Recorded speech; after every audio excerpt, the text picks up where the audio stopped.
Good afternoon, and welcome to the Wednesday afternoon conference call with Trusts Unlimited. This is Jim George speaking. I'm the non-attorney spokesman and facilitator for Trusts Unlimited, and I'd like to thank all of you for taking the time to listen to this call, particularly those of you calling in for the first time and those that will be listening to the replay over the next 24 to 48 hours. Before I begin here, of course, I'd like to wish you all a very Merry Christmas. It's the holiday season. We've been through a rough year, not just as Dinarians, but as Americans, and it'd be a good time for us all to just exhale and relax for a few days and consider what's most important in our lives. My plan for today was to have a full-blown call. That's not going to happen. I'm going to have to defer that to next week. I got a little family complication here. I have 7 children, 8 grandchildren, and 1 in the oven, and at times it's Grand Central Station over here. We had a family issue that had to be dealt with, and so today I'm at home, and in the very next room I have a 4-year-old and a 2-year-old, hopefully watching a cartoon while I try to get through this call, so I'm really winging it today. So I want to go ahead and get right into the information I have for today. First, by way of disclaimer, Trusts Unlimited is not the purveyor of the dinar and these other currencies. We're not advocating either the sale or purchase of these currencies, but as rather substantial currency holders ourselves, we're sharing with you the information we deem to be relevant. Of course, the most relevant piece of information would be a window for the potential revaluation of the Iraqi dinar. Now, for those of us that have been involved in this for a decade or more, we know that Iraq is got a rare talent of snatching defeat from the jaws of victory. But I got to tell you, January is looking really, really good for a lot of reasons. I'm a little bit limited on this call for reasons that I've just explained, but I'm going to bottom line for you where I think we are. And again, it's all looking good. I'm dealing with the CBI and its operations and what's going on. First, the CBI is in negotiation with banks worldwide, and they've also tendered a memorandum of understanding to these banks, most notably and most recently the Bank of the United Arab Emirates. This is a very critical point. We have never been here before, not in 2012, not in 2014. We haven't gotten anywhere close since then.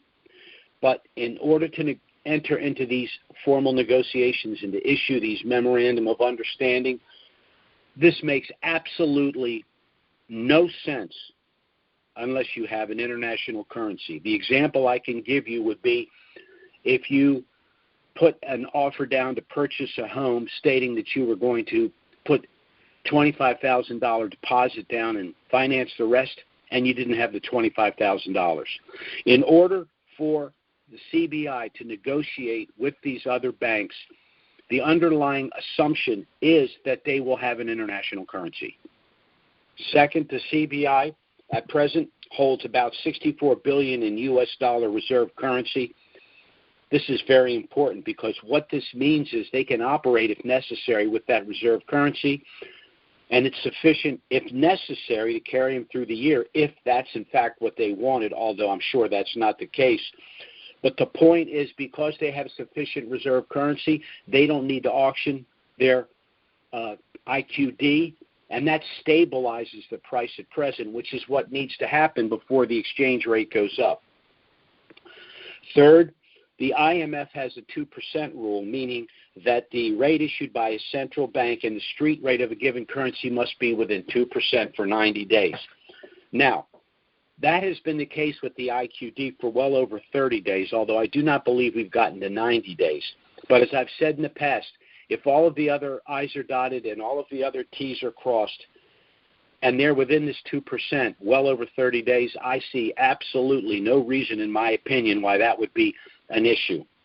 Lastly, the revaluation the reinstitution and revaluation of the dinar in January would dovetail perfectly, of course, with the budget. Now, if that were not to happen, it does not mean that we have to wait another year.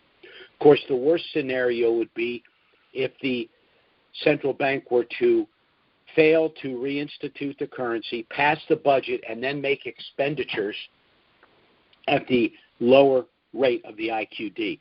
I do not believe that's going to happen for a number of reasons. Number one, they have the reserve currency which they can utilize, or they could simply suspend governmental payments until they change the exchange rate. Now, there are some players, and there always will be players in Iraq and around the world for their own selfish and political reasons that do not want to see the reinstitution and revaluation of the dinar. But they've lost the narrative, they've lost the momentum, and the arguments, in my view, make absolutely no sense. So for all of the reasons that I've stated here, I see absolutely no impediment to this getting done in January, even though I have to qualify the statement for those of us who have been involved in this. We know that, Iraq it can just be dysfunctional at the 11th hour, but they're just running out of excuses to postpone this. I think everything's aligned.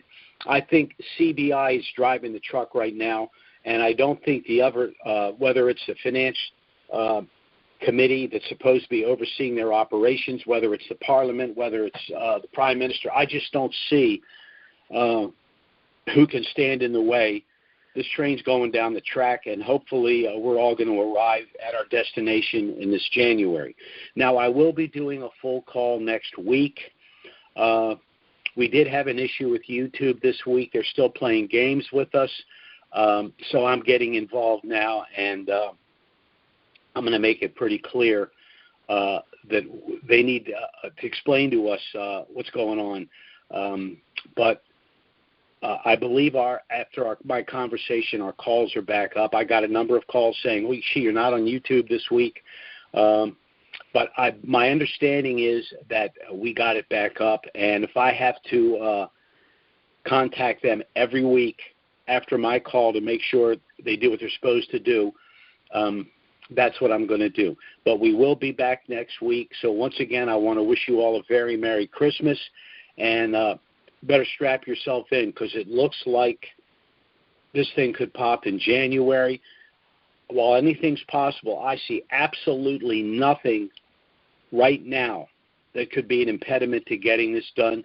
We've all waited a long time, and this needs to be over so that we can all move on with our lives and do the things that we've been planning and dreaming about for some of us over a decade.